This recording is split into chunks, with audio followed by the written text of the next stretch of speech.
Hello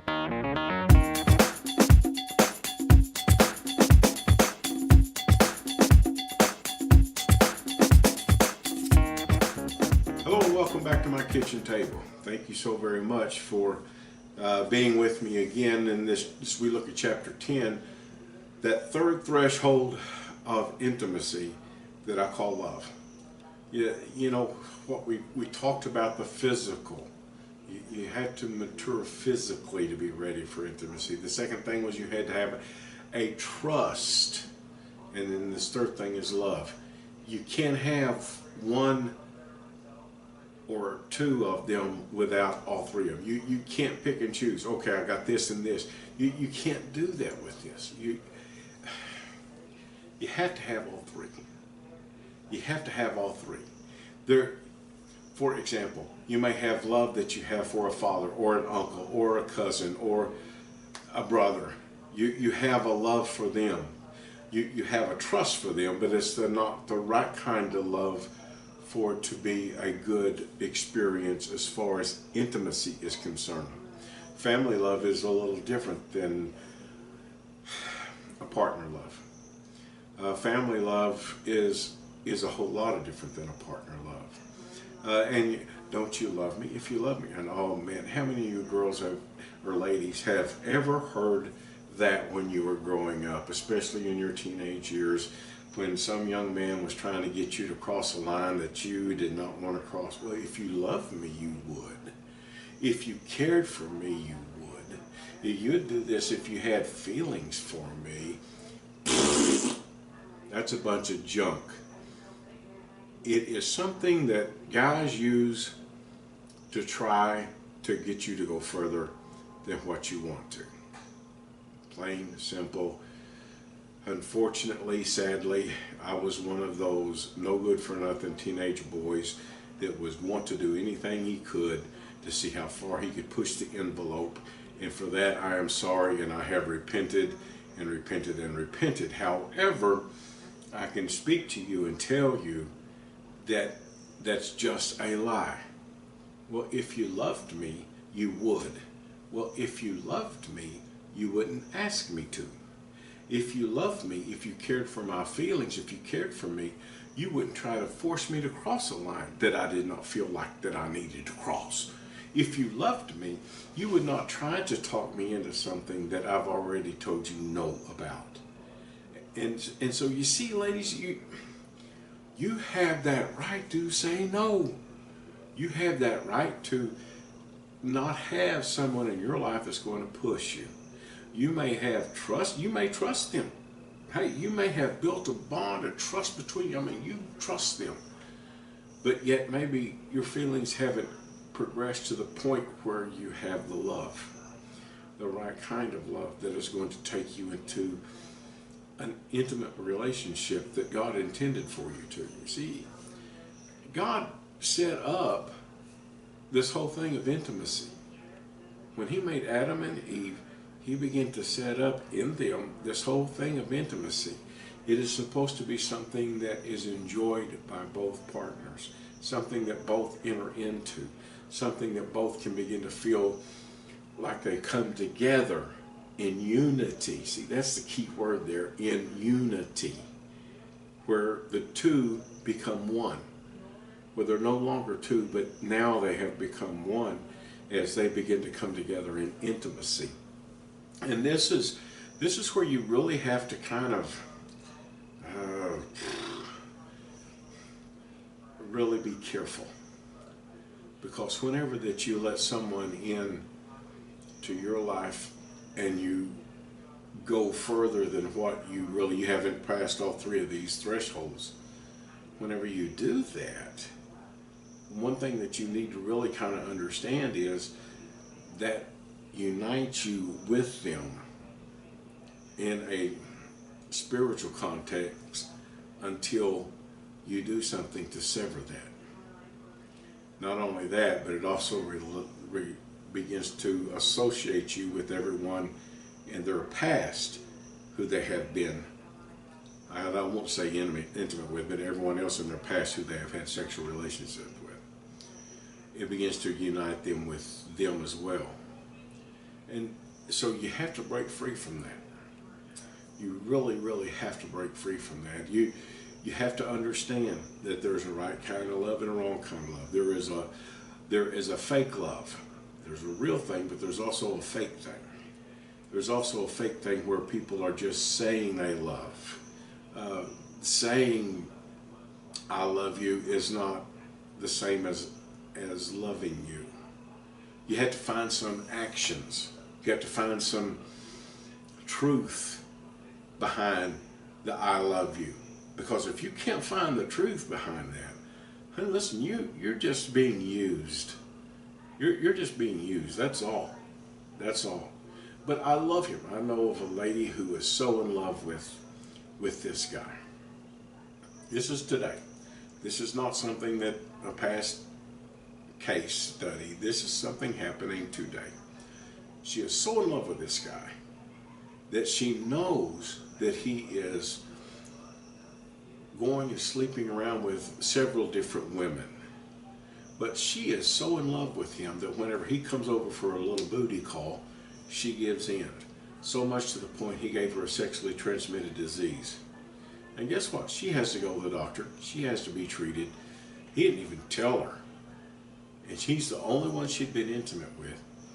And yet he comes and says, well, what did you give me? You see, she has not the right kind of love for this guy.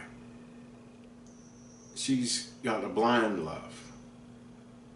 And here's where you got to really, I mean, you're sitting there right now in front of everybody else. You say, oh, she's horrible. She's horrible. She. Be honest. Be honest with me. I hope that you have not done that, but if you haven't, you probably know someone who has. I know of another young lady. And the process, she was asked point blank, what would you do if your husband cheated on you? She said, well, I just try to work with him through it. You wouldn't leave him? No, I would not leave him. I'd stay right there, and we'd try to work on it, and we'd try to come together, and we'd try to retry it. Well, I have been married for over 40 years. Me and Mama got married in 1977, November the 11th, 1977. In that time, there have been times whenever there was a temptation to step outside the marriage. But I did not do that. Neither did she. Why? Because we had the right kind of love. We had the right kind of trust. We had the right kind of love. We had the right kind of trust. And we had physically come to the point where we were ready to have an intimate relationship. I know this is old-fashioned. I know this is old-fashioned, but Mama and I were high school sweethearts. And we were not intimate until after we were married, November the 11th, 1977. That was a special time for us and a special event in our life. And because of that, we have been able to be so blessed with a lot of other issues that many people have to work through. We're blessed because we don't have to mess with them. We do not have to think about this. We don't have to worry about this. You know what? There was times whenever that she made me so mad. Listen, I'm perfect, and I never done anything like that to her. Promise, cross my heart, hope to have life eternal. I never made her mad at me to where she was like, oh, I just want him to leave. But there's been a few times that she's done that to me. And if you believe that, I really have some wonderful swampland in Africa that I'd like to sell you. But anyways, getting back to our story here. There were a few times when I got so mad, I thought, you know what, I'm almost going to leave. And then I told myself, nope, I made a choice. I made a choice, November 11th, 1977, when I stood in front of one of my best friends. He lived with his uncle, and whenever I stood in front of Uncle Bob, and I called him Uncle Bob. He was no kid to me, but I called him Uncle Bob. And when we stood in front of Uncle Bob, and he said, do you take this woman till death do you part? I think he was challenging me. I'm not really sure. He was challenging me. And I said yes. And so there was times whenever I thought, I've had it. I've had it. And then it would run across my mind, no, wait a minute. I made a decision. I made a decision that I was going to stay with her. And then later, as we began to have children, we were married 5 years before our son Kramer was born. And as we began to have children, the same thing happened to me. I was tempted to leave. I thought, nope. But the day that boy turns 18, I'm out here like a herd of turtles. I am not going to put up with this anymore. Well, then, Cassia come along.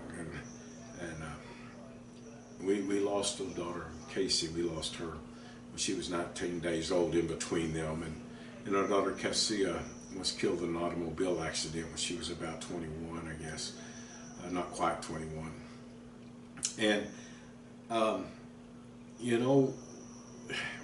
my thing was when Cassia turns 18, I'm out of here. But I had that stick to us. And by the time Cassia turned 18, I'm like, no, I'm sticking. I'm staying here with her. And you know what?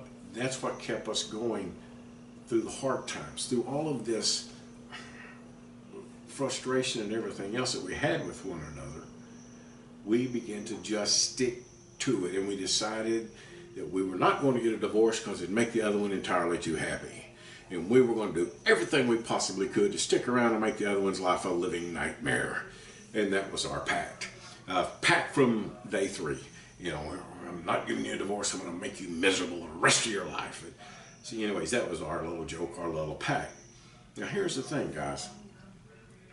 Without that love, I would have left her. Without that love, she would have left me. Without that love, without waiting until we had not just a physical maturity, not just the, and when I say physical, I'm also talking emotional maturity. Not just the trust factor, but also the love factor. And because we waited until we were married for these things to happen, this begins to put things in its proper perspective where God intended it for you to be in the first place. God's intent was for you to be married to one guy for the rest of your life. And I know some of you say, it is better to have married and loved and got a divorce and stick with an idiot for the rest of my life. And part of that I can kind of agree to. But I also have to ask you, did you really put the time and effort into making sure the physical part was ready, the emotional part was ready, the trust factor was there, and that the love factor was there? And for you, maybe yes.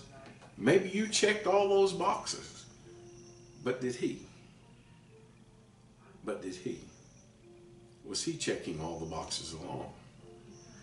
I know I lost the sight in my left eye. And I had to have some eye surgery, but during the time between when the sight left and we had the surgery to have it restored, during that 7-8 month period, Mama had to do almost everything for me. I mean, she had to drive for us. She had to do all these other things for us. Everything was was put on her. And I remember the counselor was talking to us. They wanted us to talk to this counselor before or after my surgery. They wanted us to kind of go back in. And she sits down at the table with us and she goes, "Now, Alice, I know that you have been doing this, this, and this, and this, and this." And Mama goes, "Yeah." And she goes, "Okay, but you're not going to have to do that anymore. And so I want to make sure that you are okay with not having to do all of this again. And that he's going to want to be independent and that you're going to have to go back into your own life again. And you're going to have to." And Mom's like, "Cool, that's fine. You see, we had a trust where we knew that regardless of what happened there, we were still going to love one another. We were still going to be with one another. We were still going to work together." And so they got my left eye restored. Then I lost vision in my right eye. And we went through the same process, of having to depend upon her for a while. And the surgery didn't work so good on my right eye as it did my left, and so it was still some things. Then the heart surgery, I still had to depend upon her. Couldn't lift over 20 pounds. Couldn't drive. I couldn't. And all of this time, I had this trust and this love for her, and she had this trust and this love for me that it didn't make any difference. We were still sticking together. And that's the way God intended for it to work.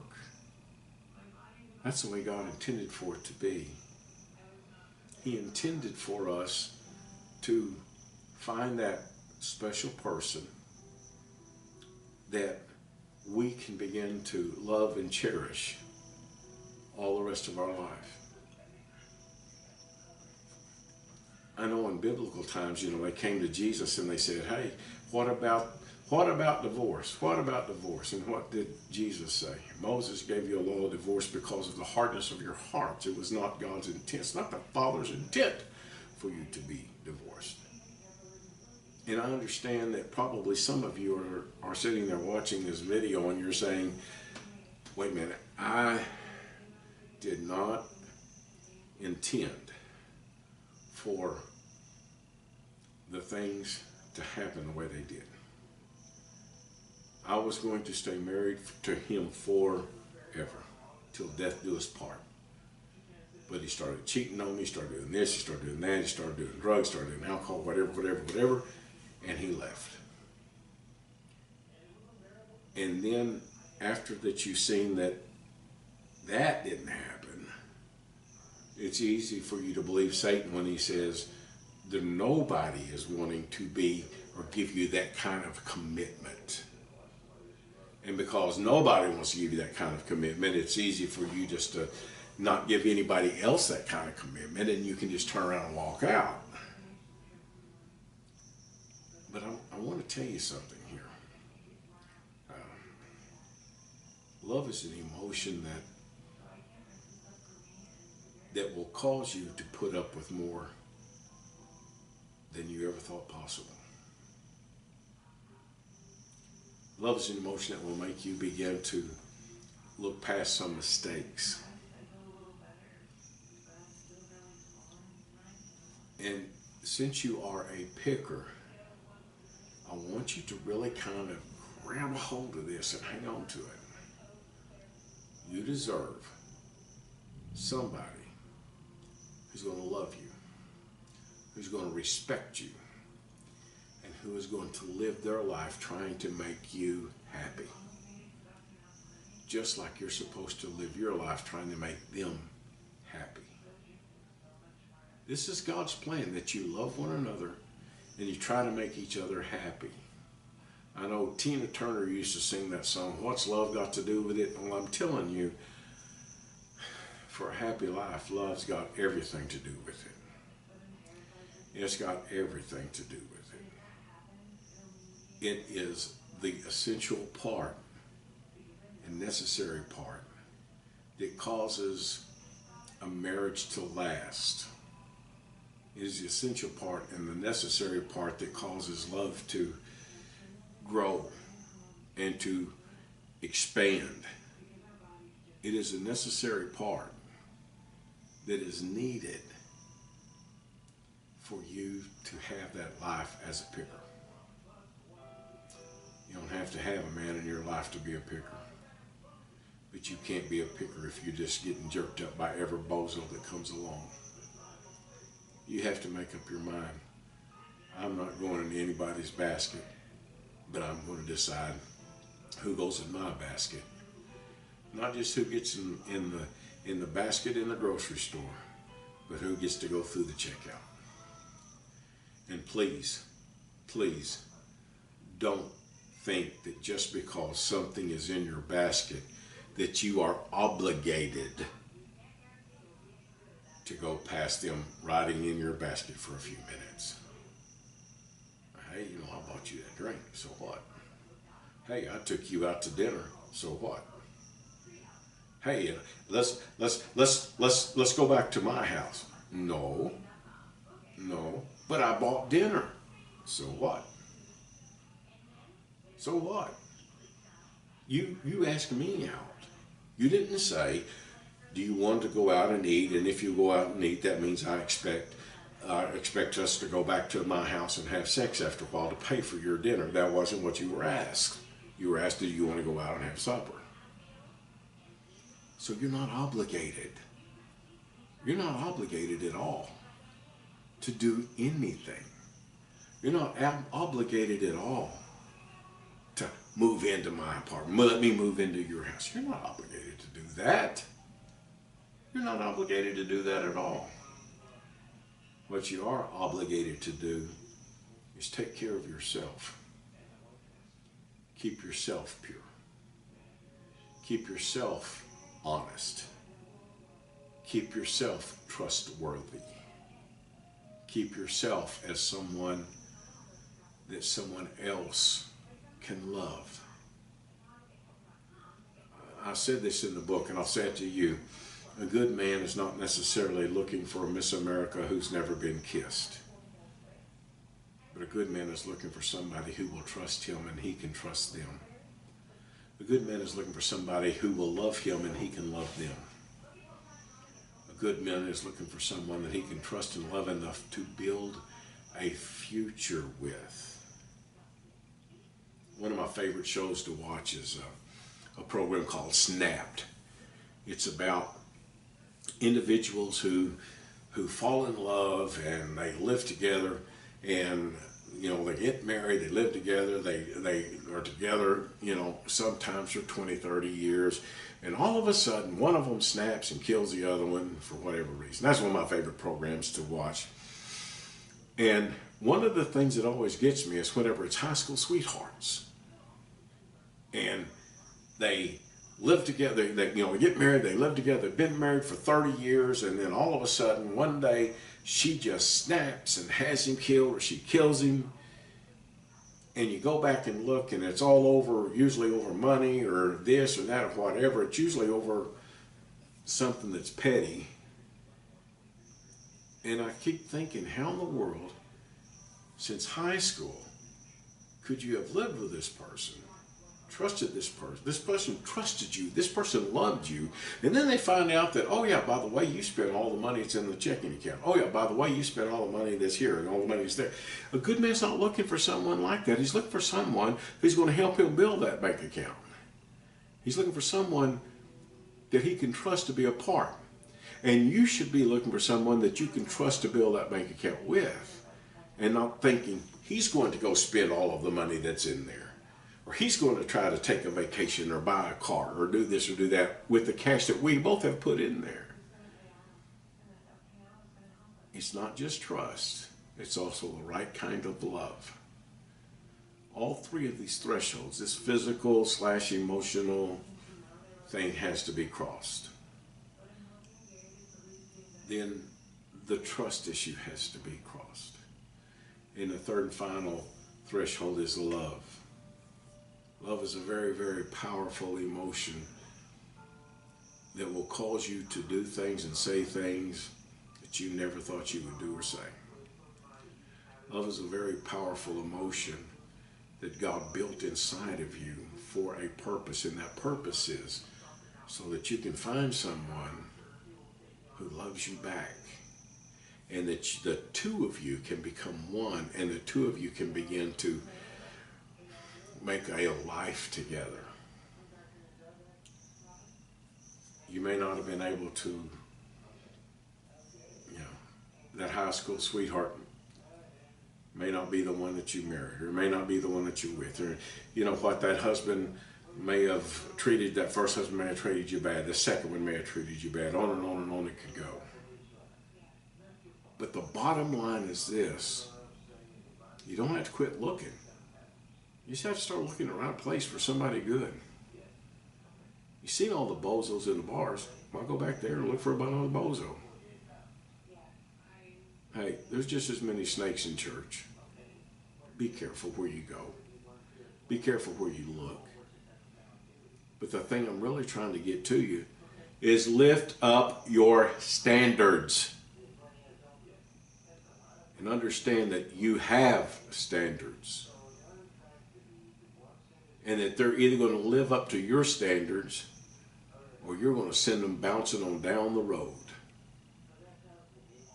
And one of the first things they're going to try to do is to get you to fall in bed with them. And that should be the first standard that you put up, is if you're trying that mess, you need to get on out of here. You need to get on out here, because I'm going to make sure that you're worth my time. I'm going to make sure that you're worth my effort. I'm going to make sure that you're worth me picking you and taking you home and taking me to be a part of my family. Hey, look, I know I've gone a little bit long. I sit here surrounded by computers, and I understand that I may have gone just a little bit longer on this particular one than what I usually do. But that's okay. That's okay. I hope you understand and get a hold of this. Love has everything in the world to do with it. Let's pray. Father, as I come before you, I thank you and praise you for your many blessings. Lord, I worship you because of who you are and all that you have done. And Master, I ask you to reach down and touch my friends and begin to move and minister to them, begin to help them, begin to lead them and guide them and show them the way that you would have them to go. Master, I just ask you in Jesus' precious name to unfold to them and reveal to them the one that you have picked out for them to be in love with and trust and have that relationship with. We'll give you the praise for it, Lord, in Jesus' name. Amen, amen, amen, amen, amen. Let me throw out some discussion questions. I know that your leader may have some others, but let me throw you out some here. How was the trust/love threshold? Has it been crossed in your life before? Did someone cross that trust/love threshold before? And once they crossed it, were you betrayed because of it? Whenever that you gave in and you loved someone and you trusted them and you loved them, did they betray that? Now let me throw out one. I won't pull out a foot of nerve maybe and step on it here, but have you betrayed somebody's love? Have you betrayed somebody's trust? I didn't lose the spot. I just let me think about that, because that may be kind of a tough spot to be in. How can you relinquish the requirements, or reestablish, not relinquish, but reestablish the requirements? Let me change it. How can you bring back standards in your life? How can you bring back standards in your life? You have to live up to this standard if you're going to be a part of my life. How can you bring that back? How can you decide this is where my standard is and I'm not dropping below that? You drink, you ain't coming in. You smoke, you ain't coming in. You do this, you do that, you ain't coming in. You got bad habits, you got a foul mouth, you ain't coming in. You cheat, you ain't coming in. You're not living with your mama, but you're living with your wife, you ain't coming in. You ain't going to come in. You're not having a part in my life. You're still married? Oh, great. Then hit the road, Jack. If you're still married, what are you doing trying to hit on me? I don't care if you've been separated for 50 years. You're still married. Where's your standard at? Now raise it. Now raise it. Get you a higher standard. What if you love and trust them, but they still hurt you? Honey, I wish I could tell you the way that that's not going to happen, but I can't. You still have some snakes out there that'll check every box. You still have some snakes out there that's going to make everything look great and wonderful, and they may fool you. They may fool you. But at the same time, please understand that there's still some good people out there who's looking for good. There's still some good men out there who's looking for a good woman. And you can be that woman.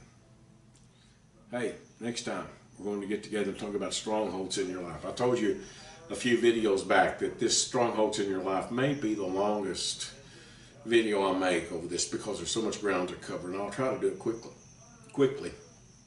But be ready as we get together next time as we look at strongholds in your life. Till then, may God richly